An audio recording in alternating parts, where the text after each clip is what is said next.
रहमानिर्रहीम। अस्सलाम वालेकुम स्टूडेंट्स, आज हम MCM 301 की सब्जेक्टिव प्रिपरेशन करेंगे। पार्ट 1 हमने कर लिया था, तो आज हम पार्ट 2 की प्रिपरेशन करेंगे लेसन नंबर 8 से लेकर लेसन नंबर 12 तक। हमारे पास फर्स्ट क्वेश्चन है, question number 1, what is non verbal communication. Non verbal communication क्या होती है? It is an interpersonal communication through non linguistic means. ठीक है, यानी कि ये तो दो या दो से ज़्यादा पर्सन के दरमियान में कम्युनिकेशन होगी। ठीक है, जिसके अंदर हम एक्सप्रेशन देते हैं, eye contact, gesture, touch, posture, voice, silence, time and space, ये सब चीज़ें इसके अंदर शामिल हैं नॉन वर्बल कम्युनिकेशन में। What does frequent eye contact show? Frequent eye contact show liking and builds trust. It signals that a person desires to communicate. ठीक है, नेक्स्ट क्वेश्चन है, what does a person's physical appearance affect in verbal communication. तो verbal communication में कितनी effect करती है person की physical appearance? तो ये किस पे इफ़ेक्ट कर रही है? Message, including credibility, honesty, trustworthiness, competence, judgement and status, ये सब चीज़ों को जाहिर करती है। What is para language? Para language क्या होती है? It includes voice mannerism such as pitch, rhythm. ठीक है, यानी कि पैरा लैंग्वेज में ये होता है कि आप थोड़ा पॉज करके अपनी जो कॉन्वर्सेशन है उसको या आपका जो मैसेज है उसे कन्वे करते हैं। ठीक है, एक मैनर के साथ, तो इसे कहते हैं पैरा लैंग्वेज। नेक्स्ट हमारे पास अब लॉन्ग क्वेश्चन आ रहे हैं इस चैप्टर के। इस चैप्टर का लॉन्ग क्वेश्चन है, what are the factors involved in non verbal communication. Non verbal में ये सब चीज़ें आती हैं, आपने इनकी जो बीच में डेफिनेशन है वो पढ़ लेनी है। Appearance, facial expression, eye contact, gesture, touch, posture, voice, silence, time and space. Next हमारे पास लेसन नंबर 9 एंड 10 है, barriers to communication.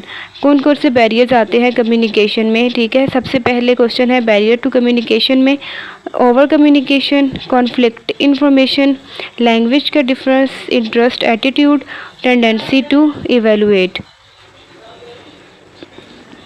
Next question, what is over communication. Over communication में ऐसी इन्फॉर्मेशन जो कि रिसीवर को या जो सुनने वाला है उसको कंफ्यूज कर दे। ठीक है, receiver can comprehend only a certain amount beyond which becomes a passive recipient, यानी कि उसको कुछ समझ ही नहीं आया होगा। ठीक है, ये हमारे पास ओवर कम्युनिकेशन में आ जाता है।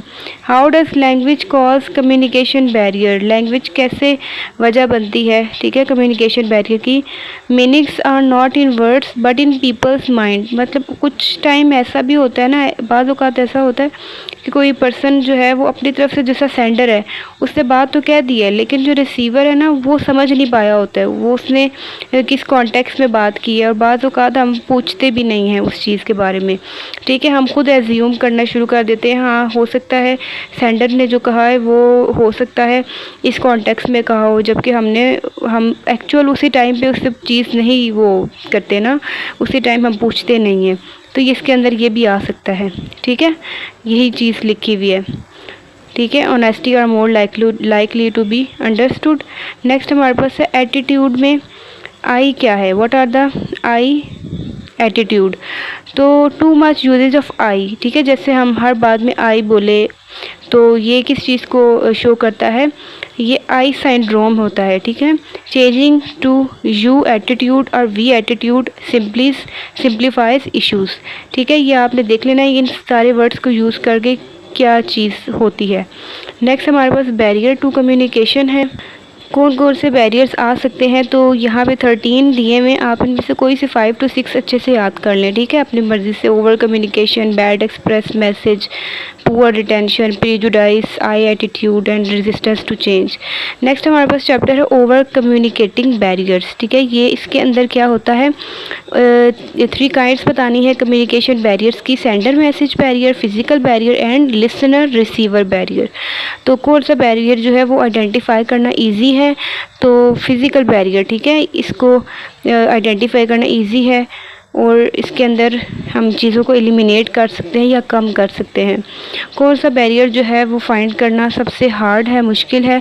Listener barrier. ठीक है।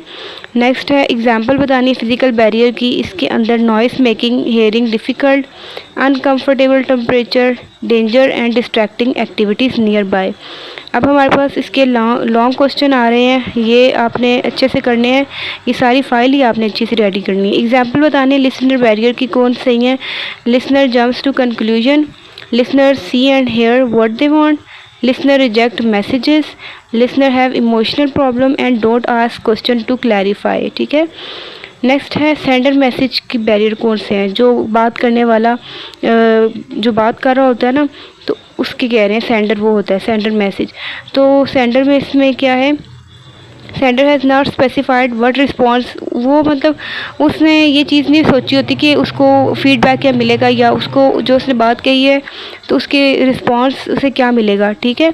उसके बाद सेंडर एज्यूम करता है लिसनर का जो एडिकेट नॉलेज है उसको, और सेंडर क्या यूज़ करता है, अनफेमिलियर वर्ड्स यूज़ करता है, और वो जो है क्या करता है, कॉन्टीन्यूसली बात करता जाएगा। ठीक है ना, बेशक अटेंशन डिस्ट्रैक्ट हो रही हो।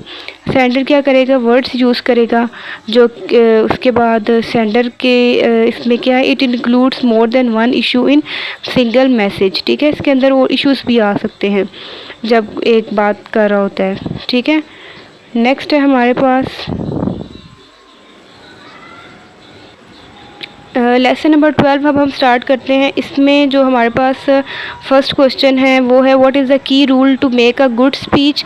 तो की रूल क्या है अच्छी स्पीच का, keep in mind that audience care most about things that direct affect them. Question number 2, what is audience centred approach. Audience centred approach कौन सी होती है, when you plan your speech keeping the audience in mind in every decision you engage in audience centred approach. यानी कि आपकी speech को वो बहुत ही मतलब उसके अंदर इंडल्ज हो जाए। ठीक है ना, उसको बहुत ही केयरफुली सुने, तो ये आपके पास ऑडियंस सेंटर्ड अप्रोच है। नेक्स्ट हमारे पास है what does the acromion.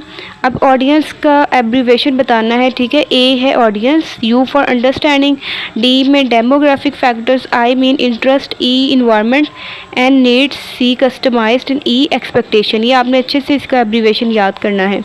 Next है demographic factors should you consider for audience analysis.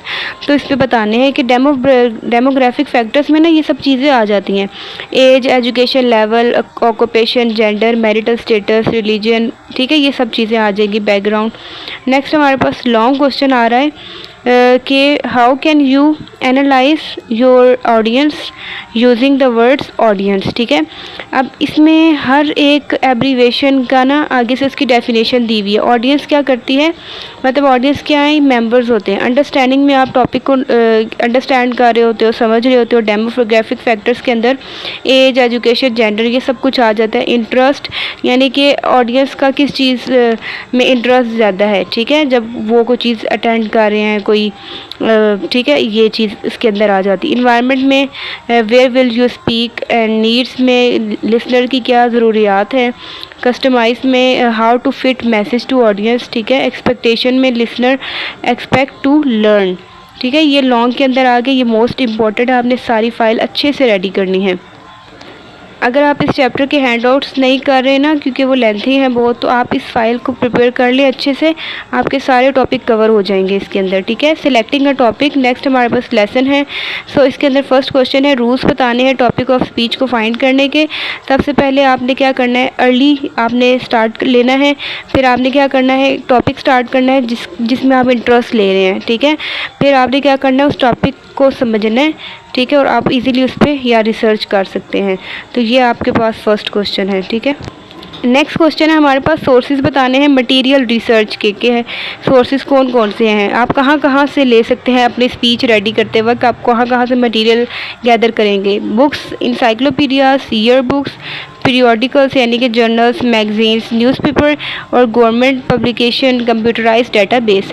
Difference बताना है जर्नल्स का और मैगजीन। जर्नल्स में क्या होते हैं, ये पब्लिश आर्टिकल्स होते हैं स्कॉलर्स की तरफ से। ठीक है, विद बिब्लियोग्राफीज। और मैगजीन्स क्या होते हैं, ये पब्लिश आर्टिकल्स होते हैं, ये जनरल ऑडियंस कोई भी जो है ना यहाँ पे कर सकता है, मैगजीन जो है वो पब्लिश कर सकते हैं। जर्नल जो है ना ये एक स्पेसिफिक स्कॉलर्स ही कर सकते हैं पब्लिश। ठीक है। 3 काइंड्स बतानी है न्यूज़पेपर इंडेक्स की, कौन कौन सी काइंड्स होती हैं। सो इसके अंदर individual newspaper index with more than 1 newspaper and general periodical index including newspaper. Next इसका जो लॉन्ग क्वेश्चन है वो है गाइडलाइंस बतानी थी। जब किसी गुड टॉपिक को सर्च किया जाता है तो इसमें सबसे पहले टॉपिक एक अपीलिंग होना चाहिए, इंटरेस्टिंग होना चाहिए, इंट्रिग्यूइंग होना चाहिए। इसके अलावा इसके अंदर आपने स्पीच में बहुत ज़्यादा चीज़ें नहीं ऐड कर देनी, ठीक है। जो आप स्पीच रेडी कर रहे हैं उसके अंदर बहुत लेंथी नहीं होनी चाहिए, इंटीग्रल पार्ट होना चाहिए, उसके अंदर मेन चीज़ें बताई हों स्पीच के बारे में और वैग्यू ना हो। काइंडली आप चैनल को मस्ट सब्सक्राइब करें, ठीक है, और इस वीडियो को शेयर भी करें और लाइक भी करें। और इसका पार्ट 1 मैं डिस्क्रिप्शन में ऐड कर दूंगी, ठीक है, और इसकी मैंने प्लेलिस्ट भी रेडी की हुई है, तो काइंडली चैनल की प्लेलिस्ट को वॉच किया करें, वहाँ पे सारे लेक्चर्स अवेलेबल होते हैं। Thank you for watching.